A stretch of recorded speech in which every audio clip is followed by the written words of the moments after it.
A very good afternoon to you and welcome to the African News on Voice of the People television. I am Promise A.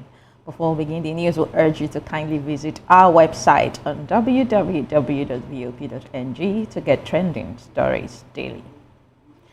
And I will begin with business stories. China-Africa trade soared 12.4% in the first 5 months of 2025 to $134 billion, yet Africa accounted for only 5.4% of China's total foreign trade. According to data released by the Asian Countries General Administration of Customs on Monday, Africa's exports amounted to $50.6 billion between January and May, up 1.6% compared to the same period in 2024, while China's exports to Africa rose 20.2% year-on-year to $83.4 billion. Now, this reflects a persistent trade imbalance, with Africa continuing to export raw materials while importing Chinese manufactured goods. China remains Africa's largest trading partner, with Africa's nations supplying crude oil, agricultural products, and minerals such as copper, cobalt, iron ore, gold, diamonds, and lithium. In contrast, China exports machinery, electronics, textiles, and vehicles to the continent. Despite the growth, African leaders have urged China to increase imports of processed goods rather than raw materials, aiming to narrow the trade deficit and boost industrialization. At the forum in China African Cooperative in 2024, South African President Cyril Ramaphosa emphasized the need for more balanced trade, highlighting Africa's push for greater value addition in exports. An African Union credit reviews body has called on Fitch to reconsider its downgrade of Africa's Export-Import Bank, saying it was based on a flawed categorization of loans. Fitch last Wednesday downgraded Cairo-based Afreximbank's credit rating from BBD to BBB, a match above junk ratings, citing high credit risks and weak risk management policies. It calculated that the ratio of Afrexim's non-performance loans exceeded the 6% high-risk threshold outlined in the ratings agency criteria. Afreximbank said in its first quarter operation results that the NPL's ratio stood at 2.44% at the end of March. However, the African peer review mechanism, which was established by the African Union to do the groundwork for the launch of an African credit ratings agency later this year, has contested Fitch's circulation and calculation, calling for talks between Fitch, Afreximbank, and other African institutions. In a statement, the APRM said it noted the concern Fitch Ratings' misclassification of Afrexim sovereigns' exposure to the government of Ghana, South Sudan, and Zambia as NPLs. According to APRM, this classification raises critical legal institution and analytic issues, which is strongly contested. Well, from there, we move down to Ghana, where the former Finance Minister Ken Ofori-Atta has been placed on Interpol Red Notice list after allegedly using police public office for personal gain. Ofori-Atta, whose location remains unclear as he reportedly seeks medical treatment, is being investigated over a string of high-profile contracts relating to petroleum revenues, electricity supply, and ambulance procurement. He is also under investigation over a controversial national cathedral project that swallowed tens of millions of dollars in public money, yet remains little more than a hole in the ground. The Red Notice, a request to police worldwide to detain a suspect pending extradition, was issued 4 days after Ghana's Office of the Special Prosecutor OSP redeclared the 65-year-old wanted person after he failed to appear for a scheduled interrogation. The OSP incites Ofori-Atta must appear in person, rejecting requests from his legal team for a virtual session on medical grounds. The new administration of President John Mahama has been on the heels of former government appointees to account for their tenure in office. The Attorney General is currently building 33 cases of corruption and related offenses against former government appointees. Ufuriata served as former President Nana Akufo-Addo's finance minister for 7 years. In another development, the International Committee of the Red Cross says it has suspended its operations in Niger after the West African nation's government ordered the closure of its offices, citing alleged collusion with armed groups.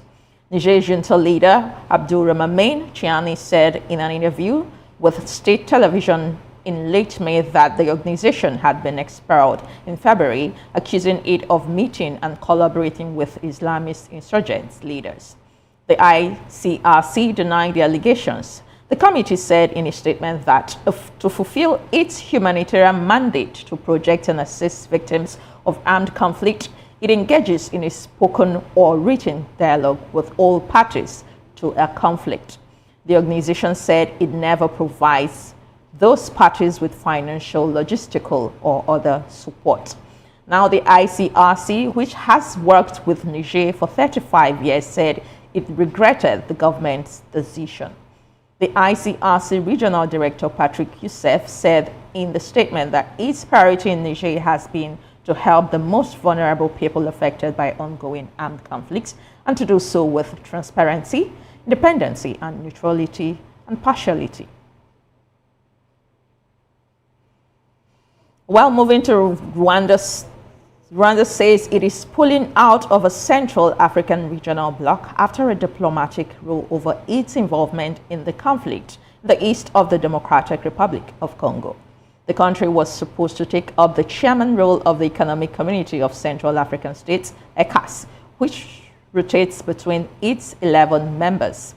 But it was prevented from doing so at a meeting on Saturday in Equatorial Guinea. Announcing its decision to leave ECAS, Rwanda said it's right time to take up the chairmanship and was deliberately ignored in order to impose the DRC's diktat. As a result, it was now justification for remaining in an organization whose current functioning runs counter to its funding principles and intended purpose. The row comes as efforts to end the fighting in Eastern DRC Congo continued following U.S. mediation. Rwanda and DR Congo are working on a draft peace plan that is expected to be signed later this month. According to a statement from the Congolese presidency, the ECAS leaders at the summit acknowledged the aggression against the Democratic Republic of Congo by Rwanda and ordered the aggressor country to withdraw its troops from Congolese soil.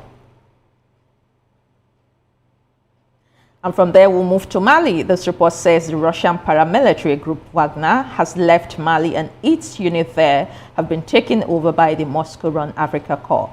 Diplomatic and security sources told newsmen on Sunday. Officially, Wagner is no longer present in Mali, but the African Corps is stepping up, one diplomatic source in the Sahel region said.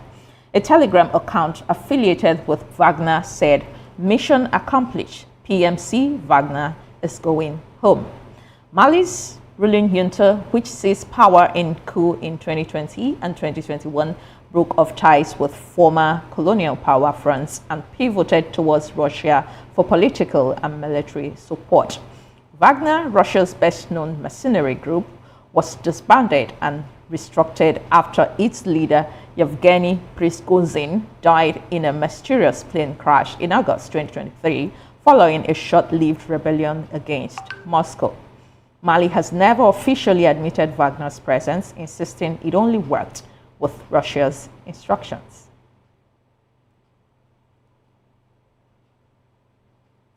Meanwhile, Moscow says it wants to enhance its military ties in Africa after reports that the Russian paramilitary group Wagner was leaving Mali.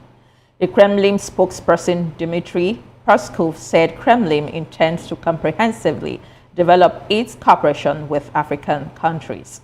According to Peskov, this cooperation also extends to such sensitive areas as defense and security, and in this respect, Russia will also continue to interact and cooperate with African states. The African Corps is seen as its successor and like Wagner, is actively supporting several African governments. And now we'll move to Kenya, where the police chief has suspended the head of police station and all officers who were on duty at the time when a man who had been detained for false publication died in custody. Albert Ojwang was arrested for a post on X in the western part of Homa Bay and then driven 350 kilometers to the capital, Nairobi, his father, Mashek Opio, told journalists. While in custody, the suspect sustained head injuries after hitting his head against a cell wall. A police statement said he was rushed to hospital where he was pronounced dead on arrival. The director of rights group Amnesty International Kenya's branch told newsmen that death of Ojwang, described as a teacher and blogger, was very suspicious and must be independently investigated. Senior police officer Stephen Okal is quoted by the Star newspaper as saying what happened in the cell was an attempted suicide. It is not clear what the charge of false publication referred to, but Mr. Opio told online news site Citizens Digital that the arresting police officer said Albert had insulted a senior person in X, the social media platform. A police spokesperson released overnight said officers were suspended to allow Kenya's independent oversight body to conduct an impartial investigation to that tragedy.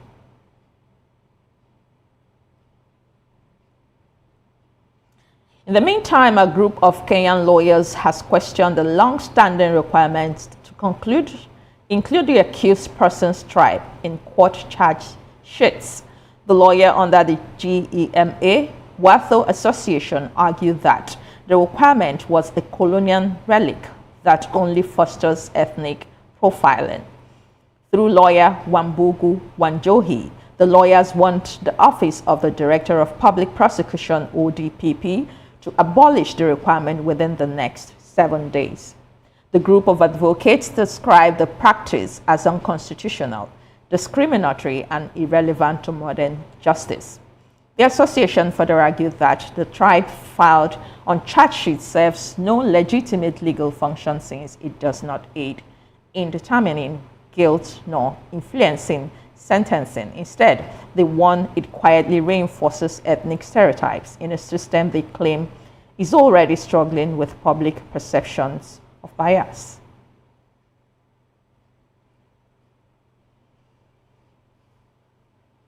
Still in Kenya, a UK soldier has been accused of raping a woman near a British Army training camp in Kenya, where another soldier was previously accused of murder. The alleged rape happened last month close to the British Army Training Unit, Kenya Batuk, near the town of Yankuki, 200 kilometers north of the capital, Nairobi. The man was arrested and questioned following the alleged incidents, which occurred after a group of soldiers visited a bar in the town. An investigation is being carried out by the UK military police from the Defence Serious Crime, which looks into crimes allegedly committed by British service personnel in the UK and overseas.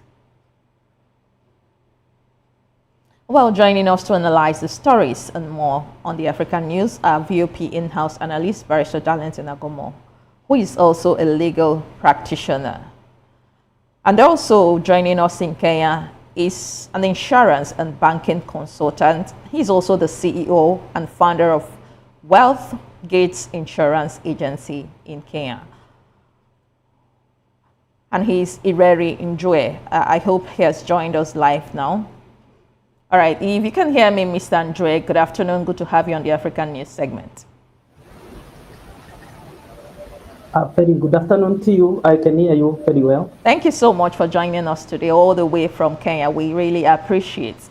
I'd like to start off with the story of the military allegations. A British soldier arrested in Kenya over rape allegations. And we know that in Kenya, about 200 UK troops are based there in Kenya. They have in training camps, and the UK and US has military bases in Kenya. So the question now is, why is it the UK military forces that is going to investigate this rape of a civilian? Why won't the Kenyan government come into this investigation? Yeah, Thank you, and a very good afternoon. Good afternoon to Yeah, you too. thank you. It is so sad on what is happening. The extra judicial force from the British military.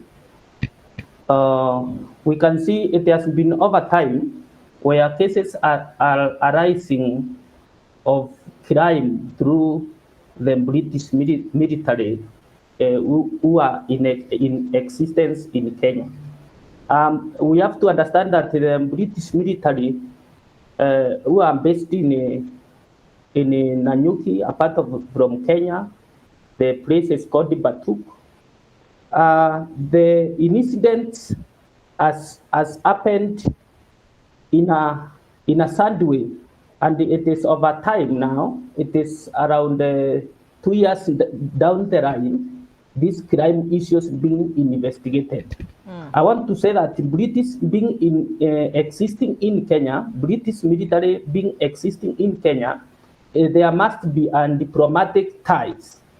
And as far as diplomatic ties are existence, there is what we call foreign aids, which come from these people existing in our land, not only Kenya, but in most parts of Africa.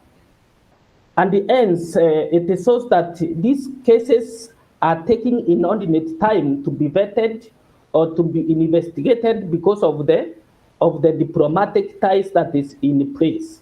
However, to say that this doesn't detrimental or forbid them from being investigated or justice being rendered to the victims. And I think must be government intervention, but it is taking too in a low pace to bring this matter to rest.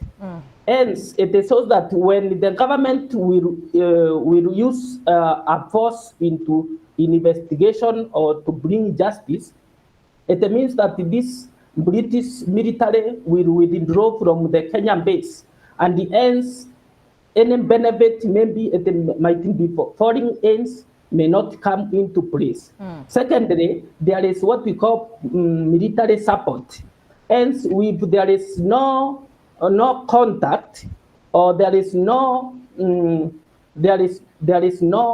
agreement that will bring this matter to rest, it shows that there will be conflict in diplomatic ties. So I think the government has to do something to quicken this situation and to bring this matter to rest. All right, thank you so much, Mr. Martins. I was about saying that over times, according to reports, some Kenyans have long complained about the soldiers. I'm talking about UK soldiers' behavior and atmosphere around that environment. This is not the first time we've had cases of violence against Kenyan citizens by the UK military, which have been there all the way since Kenyan independence, according to my research now.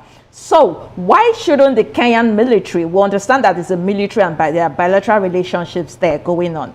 So why can't the Kenyan military, or are they investigating this case together with the UK military? Because in this story, there is nowhere it says that Kenyan militaries are jointly investigating this case with the UK military. Yes, true. You have said it correct that British military has been existing into our land since independence. That is over 60 years. To say is that there are institutions that should deal with this matter with the urgency and to bring this matter to rest and the victim to be served with injustice.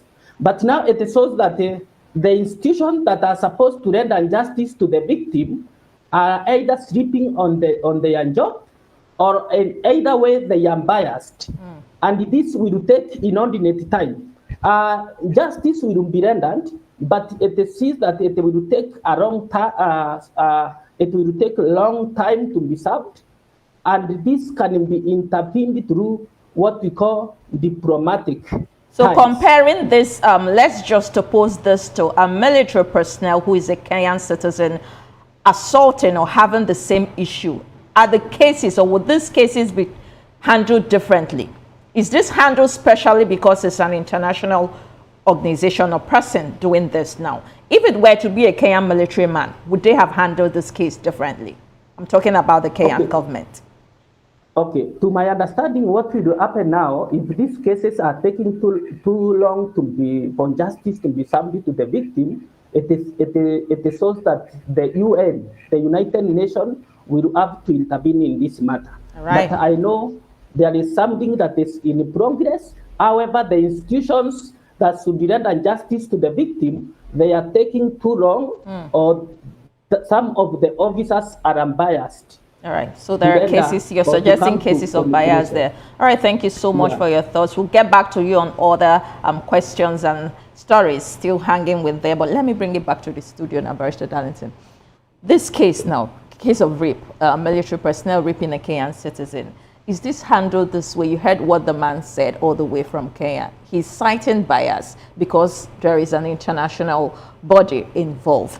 If this was to be a Kenyan citizen, same thing I asked him, would it be handled differently? Because we know that in Africa oftentimes, we have this colonial mindset that, oh, something is international, or we seem to pay more respect to foreign bodies or individuals than our own people.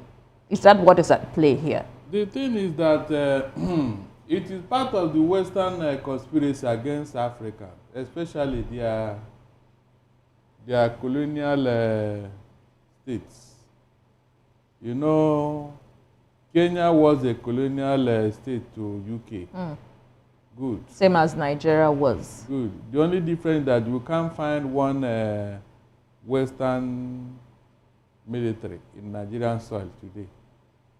We can't find any of them. They can't be here. I even wanted to ask, I think I'm going to ask Mr. Martins why they still have Western military bases in because Kenya. of capacity. Because of like he said, he mentioned foreign aid, so looks like they help economically in some way there. But if such economic help is turning into an insult, it's endangering your people. Why would you now return it? Now, the thing is that the Western world, they are very good at protecting their military and their citizens. They wouldn't want them to be disgraced or suffer in a foreign land. They don't allow it. Remember, one of the reasons why America would not sign the ICC protocol is because they don't want the American soldiers to be sanctioned for whatever they do abroad. That's it. You can't call them to order. Every American military man serving outside the American government always expects them to be tried in American soil, no matter what they have done elsewhere. And that is wrong. Because you violated the law of another country. You should be tried there. But these people, because of their power and influence, they won't allow it. So whatever is going on in Kenya with this Kenyan UK military, it is the fault of the Kenyan authorities. If they don't want them in that country, they will not be there. I mean, if a small Mali, Burkina Faso and Niger could do it, why can't Kenya do it and say, look, you people have overstayed your welcome, or you leave. They won't even utter a word. They will quietly pack their things and leave that country. What aid are they giving them? The aid did make Kenya the first-class economy in Africa. What aid? I didn't see anything they are helping the Kenyan government to do. I didn't see anything. Rather, they are being exploited, but they won't know. All right, thank you, sir. So this thing about the military, they are having a base in the African nations. I don't see how. Even with their presence, you see wars all over Africa. So what are they doing? I wanted to ask you if African military has bases in other Western countries. I haven't heard in history that has happened before. So I wonder why Western countries usually have military bases in the guise of helping you. And these bases, we'll get to that of Niger, where some of these military bases or some of these organizations have been fingered to support terrorism or insist people or terrorists one way or the other in Africa. They won't even allow you to come. Remember when one of our military men wanted to visit Canada? Because of athletes that are... They weren't granted visas. So they won't even allow you to come, not to talk of committing a crime on their soil. You know what it means. So that is just the truth. But in here, we allow them because of the same colonial mentality. All right, The I'd like moment we to have these kind of leaders who don't have our interests at heart, my dear, they will sell us for half a kobo to the Western world so that they be a good boy. They so be their Ibo, good on leadership in Africa. Yeah, that is all. No, we don't have leaders here. I told you, we don't. All right, I would like to get back to Mr. Martins from Kenya now about the story about Kenyan lawyers questioning a long-standing requirement to include the accused person's tribe in a court sheet because they are citing ethnic profiling. I'd like you to tell us or give us an insight about this.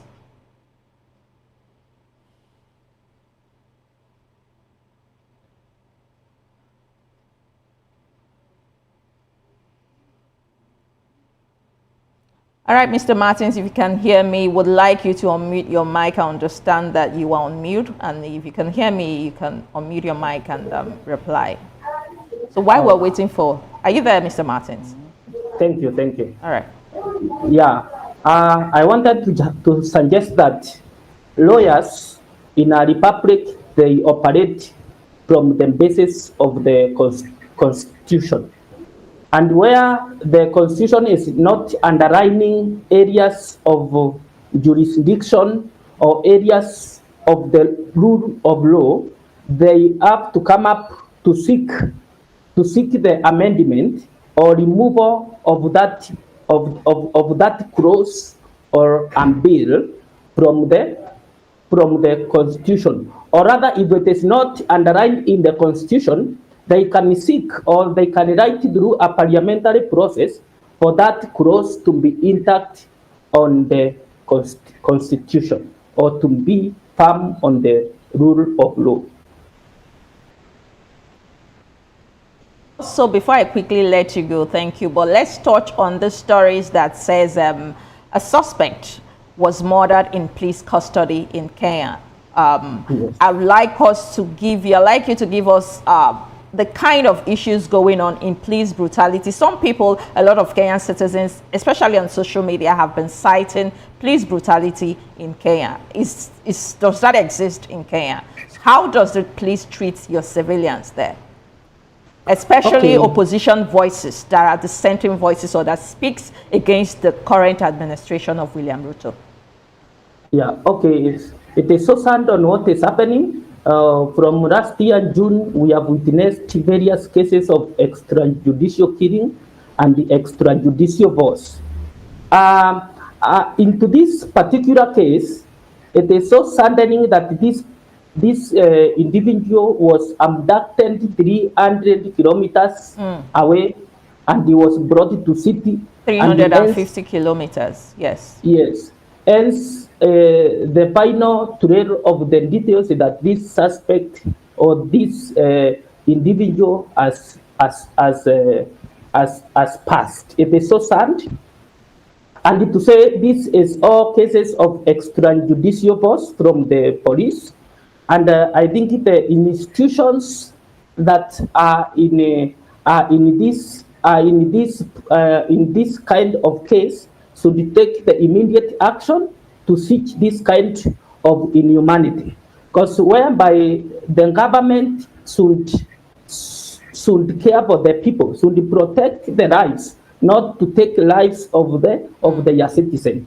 And hence, you have to understand that in Kenya there is a revolution on the media space. That where all kind of politics, all kind of revolution that is taking place. So what it is happening is that government want to silence the revolution from the media space. Because now when you are found or you are caught that you are so aggressive or to threaten the governance, immediately you have been abducted. Wow. Or else you suffer anything that pertains to criticizing the government. All right. I would also like to ask if there is a bill by the parliament about that. I mean, about social media in speeches and all of that. And I'd also like to ask you how William Ruto's economic policies have been this year. We know that part of what caused the protests in Kenya last year was due to some of his economic policies and high taxes. People revolted. How has his policies been since this year? Is Kenya economy growing? In your standpoint as a financial person? Okay, there is a gradual change. However, there is much to be done. Because where there is insecurity matters, there is no growth of economy. And where there is this kind of insecurity, it means that the investors have withdrawn from the space or from the market space. So it is so that this kind of insecurity is draining the country from economy hiccups. So hence, on the other case that you have asked, if there is a bill, yes, I think there is such kind of information that has been brought on board, but not taken into Parliament about the bill. But to the extent the media has taken root, I don't think there is a bill that can quench the voice of the people on the media praise, because that where it's like a global transaction. That is more like a human right, infringing on their human rights if there is a bill to gag people on social media, right? Yeah, so there is nothing you can do to silence the media, because that's where the global interaction is based. All right, thank you so much, Mr. Matt. Okay, go ahead, finish up. Go ahead. Thank you. On the same case, police have used extrajudicial force on this media critics on the government, and hence the people are feeling this is infringing the rights of speech. And as our constitution depicts, in East Africa we have the best constitution that underlines our right, and the right to speech is one of it, and it cannot be silenced. It is just that the government is using what we call extrajudicial force, which is not underlined from the constitution. Our constitution is against extrajudicial force and extrajudicial killing of our people. All right, thank you so much for that information. We'd like you to stay with us still. I have one more question about African and China trade with you before I let you go, but let me bring it back to Barrister Darlington in the studio. Barrister, so you see that police brutality is not peculiar to Nigeria. You had what the Kenyan analyst said. They have issues like that, so trying to gag dissenting voices. Same thing, we'll have social media bills here trying to be passed from the National Assembly, even though they are telling us that that bill wouldn't be a problem. A lot of people are seeing some clauses that would, infringe on free speech in Nigeria here. Comparing it to that of Kenya, you have anything to chime in? Yeah, it is the same infamy. When you have government of infamy, they are opposed to criticism. If you are doing the right thing, why will you bother who criticizes you and who did not criticize you? And the implication is that when the Western world sees how you are treating your citizens, please, why would they have respect for you and your citizens? They don't even know that what they are doing at home has a ripple effect. The outside world will view you according to how you treat your citizens. So a journalist was killed in police custody because of a publication he made, which was not even substantiated right now. It's just been alleged, but a life has been taken. We know a lot of journalists, barrister here in Nigeria, that have disappeared. We remember a journalist during former President Muhammadu Buhari's time, that El-Rufai administration, that criticized El-Rufai. Till today, that journalists have not been found. No one knows if he's alive or dead. So it happens in Nigeria too. So what we are saying now, what is the use of such nonsense? No, tell me, what is the use? If the government don't want to be criticized, then let them do the right thing, because the fourth estate of the realm, which is the press, they have their job cut out for them. They are to watch what the government is doing. That's their job. When you are not doing well as a government official, you must be criticized. That is the responsibility of the press. Why will you not be offended because of that? And again, if the journalists have crossed the red line, then take him to court. Not for you to just waste him and claim whatever. Eh? They don't even know that this thing they are doing as African leaders, it reduces their worth outside here. It doesn't give them respect whenever they go to the Western world. All right, Barrister, they don't hear any single respect because of what they are doing to their people. I'm not joking. All right, so before we wrap up, let's look at the Niger junta accusing Red Cross. By the way, they've suspended Red Cross in Niger, and they're accusing them of inciting or colliding with armed groups to attack, to create insurgency in Nigeria. Remember, a senator, a U.S. senator once said that USAID was used in financing terrorism in Africa. So Niger is still fingering Red Cross now as a body that is still used in financing terrorism in their country. Those things are not news now. But we'll have these bodies in Nigeria, Barrister. We'll have all of these organizations in Nigeria also. Like Red Cross? Yes. I'm talking about international organizations now. In Nigeria, even though some governors have still said some of these NGOs are being used to, to finance terrorism. Sometimes they even supply them food. But Red Cross is saying the only thing they are involved in is dialogue between the terrorists and the government to bring unity and peace to that region that they are in. Who send a message? For them to admit that they are playing such a role, it means that they are suspects. When did the Red Cross start negotiating peace between terrorists and government? Is that their job? Red Cross, is it not to help wounded combatants and all that? To bring succor for them? Is that not what they are supposed to be doing? So which one is negotiating peace with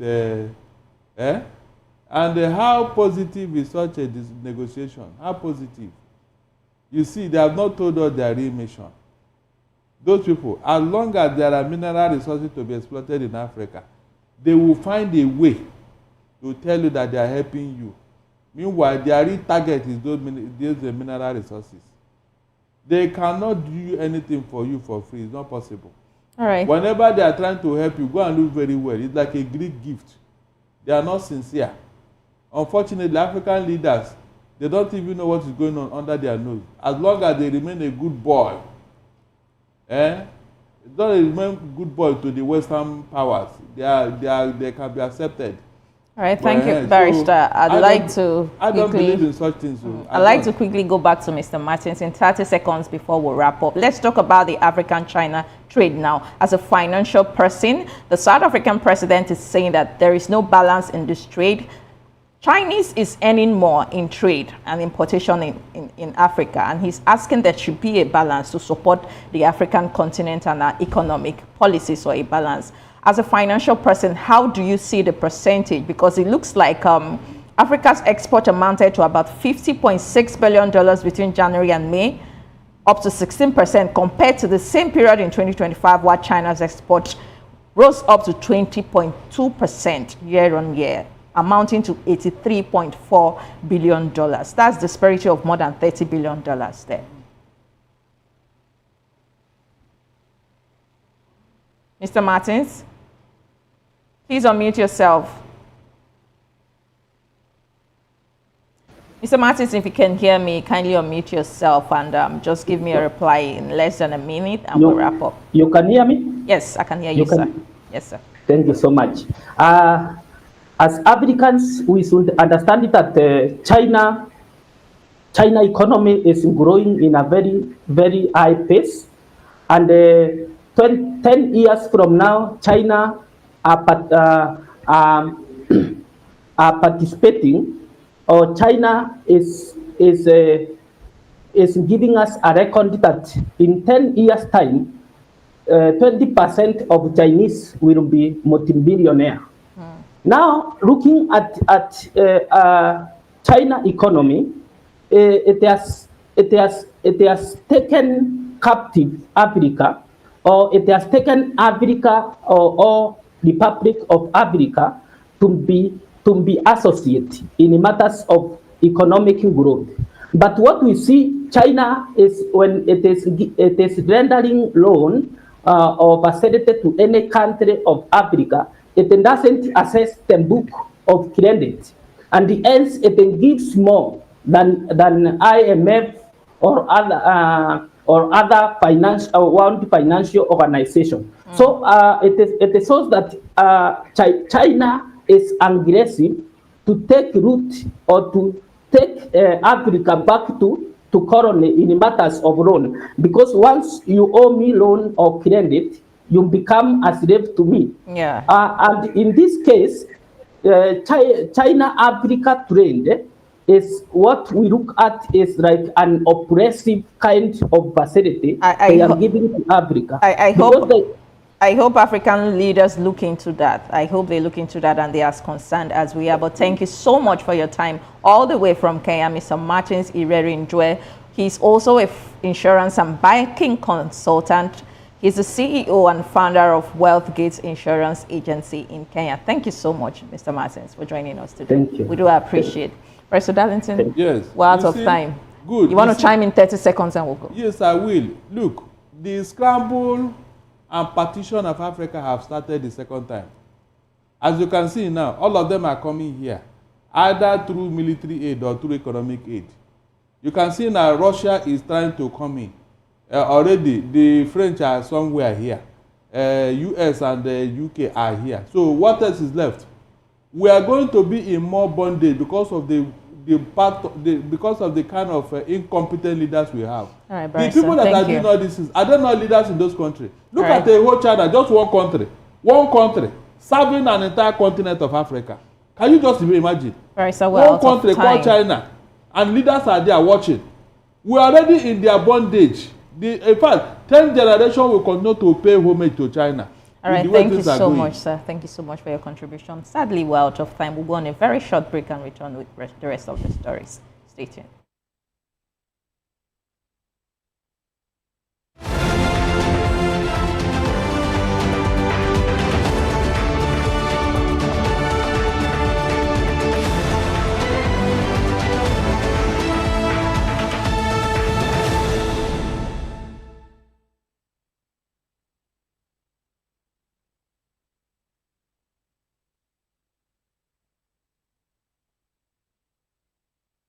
Welcome back, and now to the rest of the story. A Zimbabwean has been killed in an armed attack in the United Kingdom.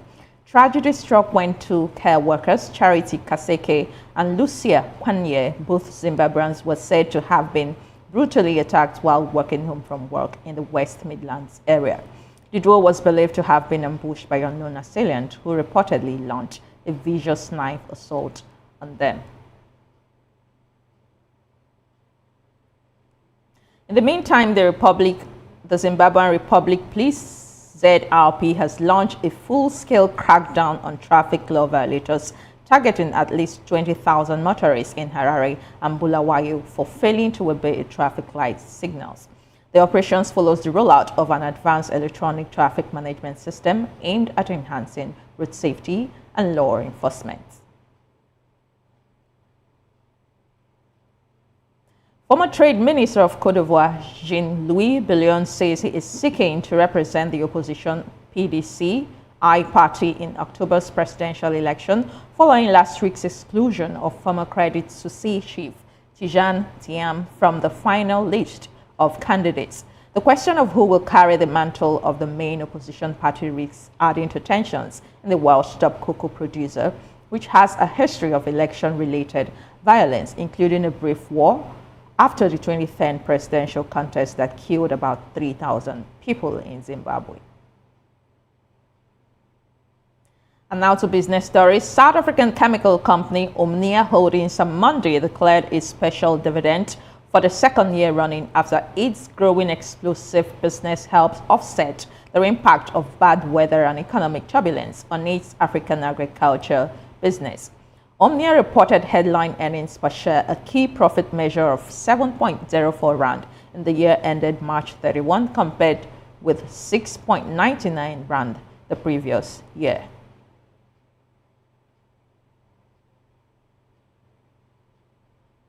And now to sports. In athletics, South Africa's Tete Gijana, alongside compatriot and road running star Gardestein, won the men and women Comrades Marathon title on Sunday at the South African KwaZulu-Natal province.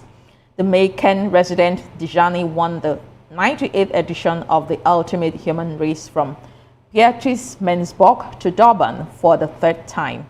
Adding to this triumph in 2020 and 2023, Djani, who holds the down round record time in his race performance running in the colors of the Nedbank Running Club, he took the lead with approximately 16 kilometers to go and completed the 89.98 kilometers race in an unofficial time of 5 hours, 25 minutes, and 28 seconds.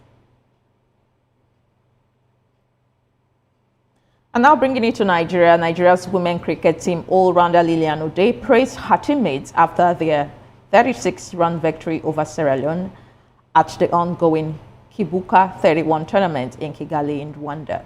The Yellow Greens put up a strong all-round performance on Saturday to register their first win of the competition, keeping their hopes alive in a semi-final spot. Now Ude, who delivered a tight bowling spell and contributed in the field, said the team showed resilience during difficult moments and credited their success to consistent effort in battling bowling and fielding. Well, with that, we've come to the end of the African news. Do well to subscribe to our YouTube channel on Voice of the People TV and all other social media platforms. We are VOP TV Live. And promise, good afternoon and thanks for watching.